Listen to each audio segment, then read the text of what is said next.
Today we shall discuss a very important concept in Western philosophy, logocentrism.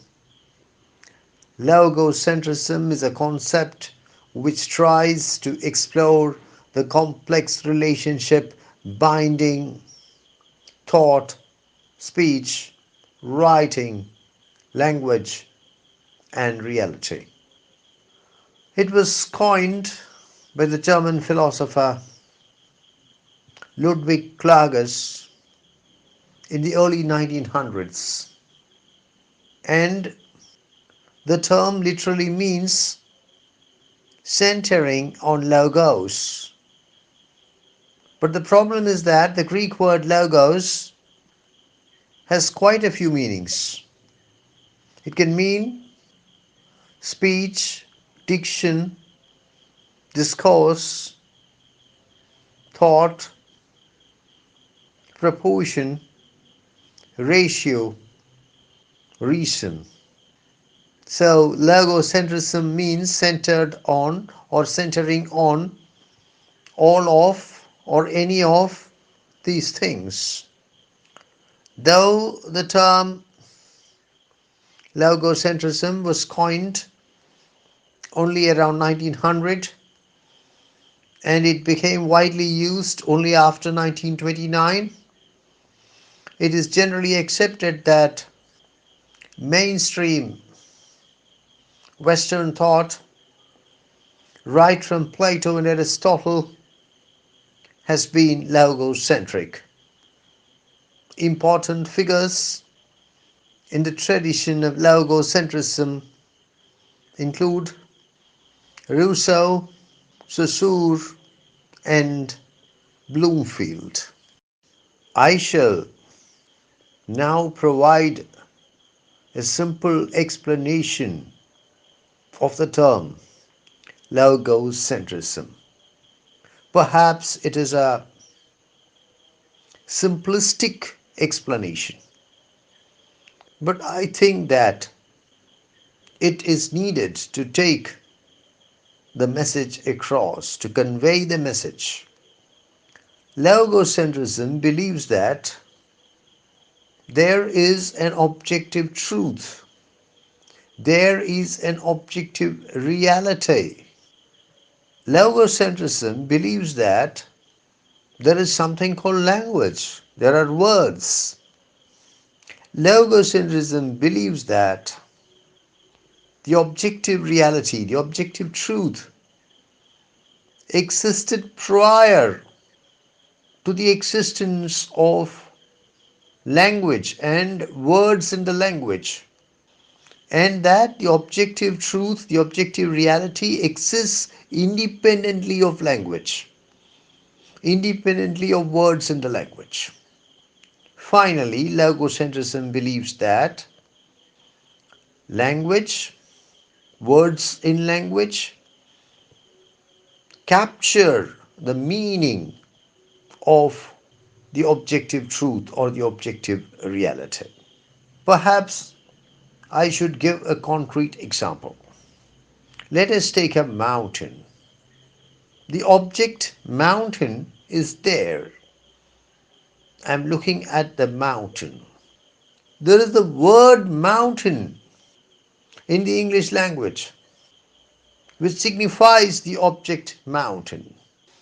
But the object mountain existed even before the English language was born, and it exists independently of the English language and the word mountain. Even if there had been no English language and there had been no word mountain, the object mountain would have existed. In fact, it existed even before the English language came into being and the word mountain came to be used. Finally, it is the word mountain, it is the language, the English language, that is used to capture the essence of the object mountain. Logocentrism and phonocentrism are closely related. Phonocentrism is the tendency to privilege speech over writing. Speech is looked upon as superior to writing because it is closer to reality. It is more immediate to reality. Aristotle said, spoken words are symbols of mental experience, and written words are symbols of spoken words. I repeat, spoken words are symbols of mental experience, and written words are symbols of spoken words.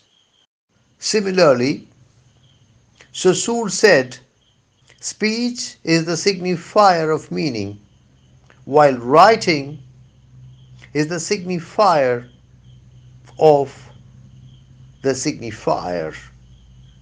Thus, logocentrism holds that there is one objective reality, one objective truth, and that language is quite capable of faithfully translating this objective truth or objective reality. Down the centuries, logocentrism dominated Western science and Western philosophy, seeing language as the fundamental expression of an external reality.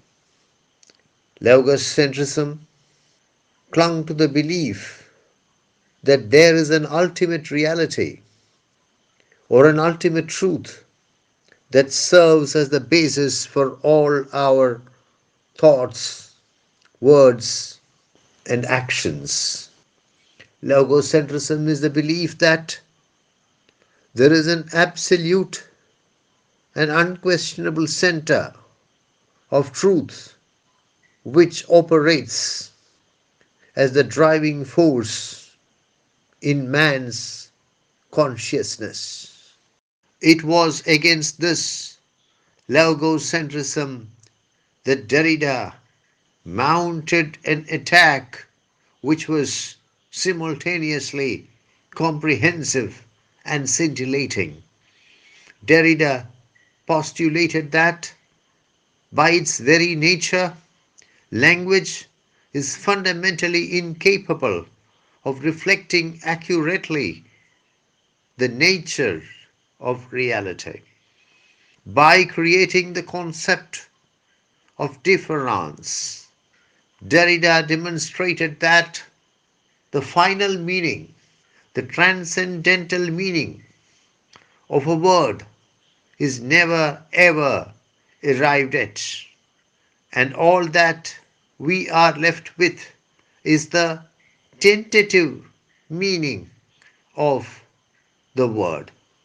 Similarly, he demonstrated, using the concept of difference, that every word contains within itself elements of other words, traces of other words, especially those words which are semantically in oppositional positions to the word.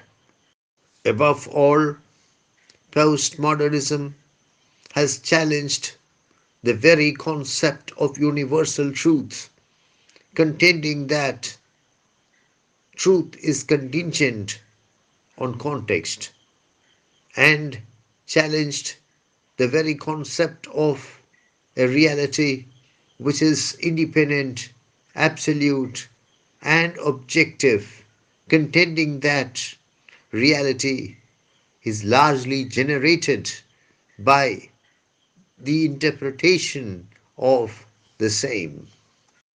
Thus, it would appear that after a tyranny lasting nearly 2500 years, the grip of Logocentrism over Western science and Western philosophy has at last been shattered.